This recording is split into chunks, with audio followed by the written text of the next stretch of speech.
Hi, I'm Blaine Roberts. I'm associate professor here at Emory in the Department of Biochemistry and also the Department of Neurology. My background is in protein biochemistry, and we do a lot of omics types research, including proteomics.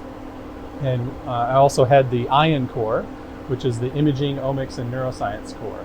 So the research that we do works in three main areas, but the overall umbrella is trying to understand and diagnose and treat neurodegenerative diseases. And so we work largely on Parkinson's disease, Alzheimer's disease, and ALS, or amyotrophic lateral sclerosis.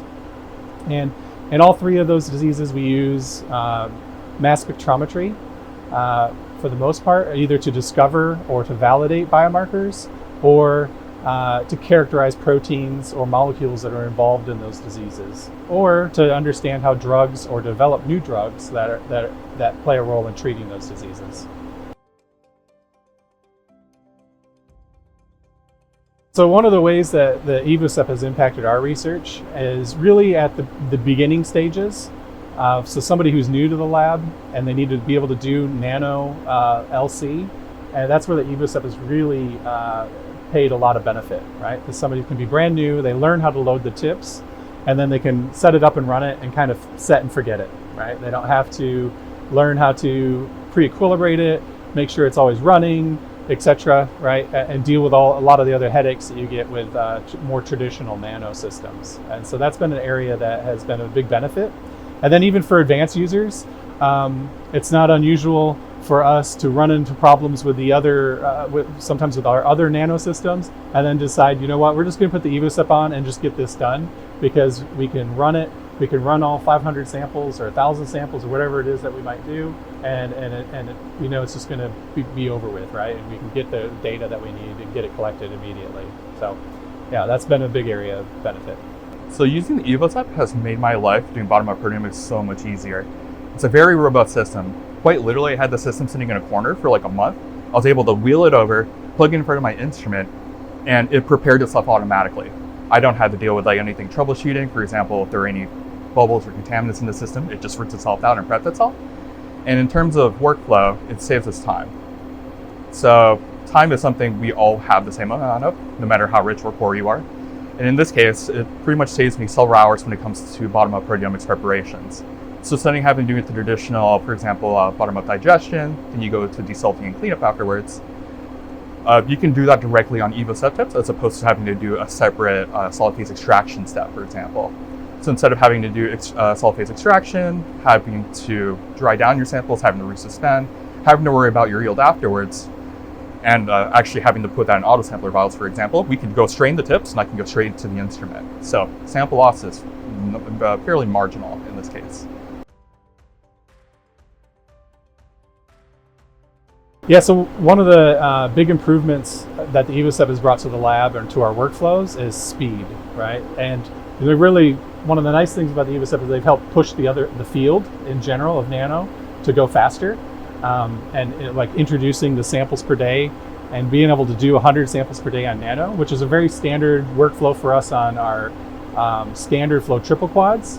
Is our basic LC run is 100 samples per day, but being able to do that at nano or even at faster speeds has been a really big improvement in efficiency for us. Yeah. So the biggest adjustment when we got the Evosep was probably in adjusting the time scales, right? It was going, oh, we're going to do this experiment, set up and digest it, and then it was only a few days later and it was done. And you're like, what do you mean it's done already, right? So that the process of speeding up the collection of the data has been excellent, because often we would have gradients maybe that were 100 samples per day, but then the instrument would take 60 minutes to load it, or 30 minutes, or some longer amount where it never is actually at 100 samples per day, right? It always gets reduced. And so the Evosep, because it operates at the true 100 sample per day speed or 60 samples per day speed or whatever it might be, and so adjusting to how fast you could get an experiment done and how much data you could get. So for efficiency, of course, that would be time savings when it comes to sample preparation. So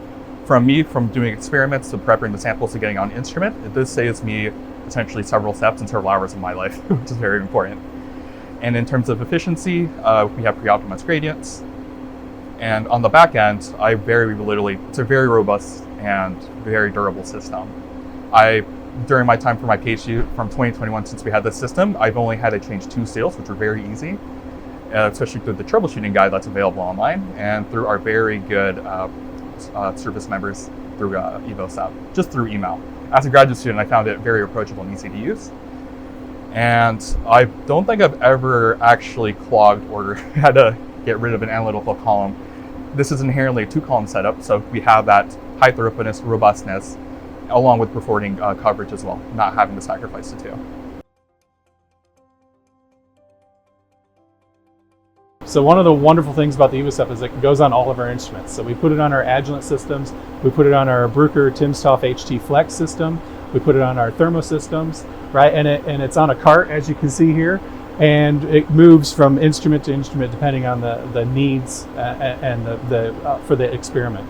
So a couple of areas where the Evosep really shines for us in the lab is when we're doing low sample input material. So if we do immunoprecipitations, there isn't that much material. And also we want to inject all of it. And to be able to inject all of it on a standard system, you really can't do. You always ended up leaving a few microliters or more behind.